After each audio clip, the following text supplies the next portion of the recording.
Hello and welcome to Meals of the Week. So Monday we had beef stew and dumplings.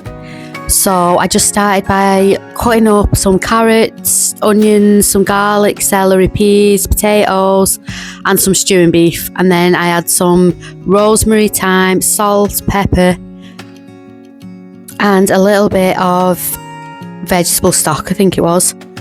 Then I just add my beef to a skillet with a bit of salt and pepper, just to brown it off a little bit. Then once I've browned it, just take it out and set it aside. And then you can add your potatoes, carrots, onions, celery and garlic back into the skillet and just cook that through just for like a few minutes, just to soften it up a little bit.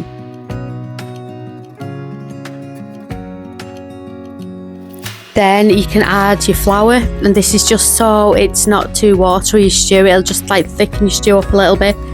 And if you still feel like your stew is watery in the slow cooker, you could always add like later on a little bit of cornstarch.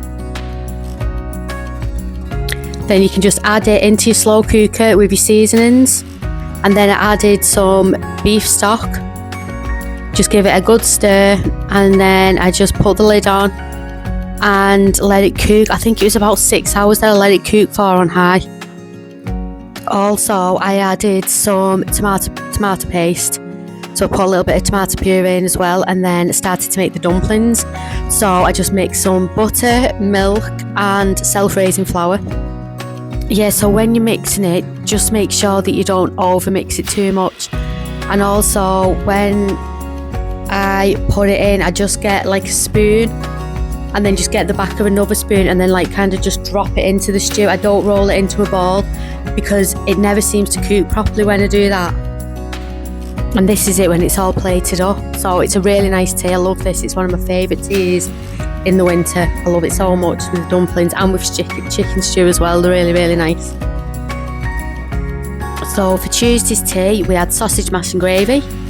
I just started by boiling some potatoes, then making the mash, putting some peas on to cook. Then in another pan I will just fry up some onions. Once the onions are fried up and softened, you can then add your gravy mix and cook for a few minutes till thickened. Once the gravy's thickened up, you can then ready to plate everything up. Just take the sausages out of the air fryer. Our oven was actually broke after we'd done our shop, so this week I've just been trying to do things where I can like cook meat in the air fryer. So we did have potatoes quite a lot of the night, so it's just easy to cook on the stove top.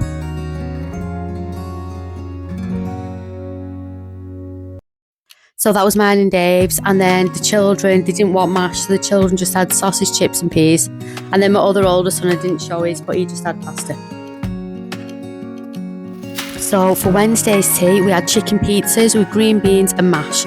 So again, with the potatoes, I just boiled them in some salted water, heated up some green beans and just mashed it up with a little bit of salt, pepper, butter, and I ended up putting a little bit of milk in it because I didn't have any cream. And then it was ready to plate up, and this was actually really nice. It was the ones that we got from the butchers, the chicken pizzas. I've not had them before. On Thursday, we had ham, potatoes, cabbage and parsley sauce. This is another really nice simple meal. You can either boil your ham and then cook it in the oven, or I just did mine in the slow cooker. Once I'd cooked it, I just set it aside and let it cool down. I always leave all the juice in the bottom of the slow cooker after cooking the ham, and that is what I use to cook my cabbage in. So just add my cabbage then into the slow cooker, and I usually cook it for about 20 minutes.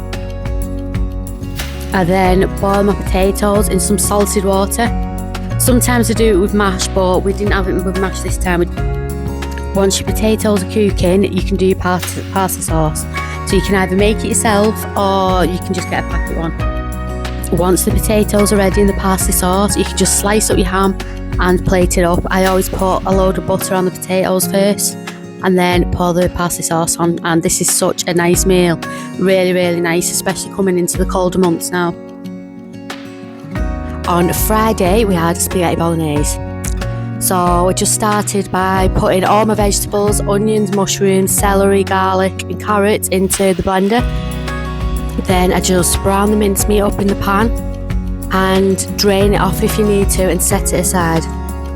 I then added the vegetables back into the pot and just cooked out the raw garlic and onion, and then added the mince back into the pan. I let that cook for about an hour on medium, and then cooked my spaghetti, and then it was ready to serve up. So that was 5 simple weekday meals for this week, and hopefully it might give you some ideas as well. I hope that you liked this video. If you did, please give it a like and subscribe, and I'll see you in the next one. Bye.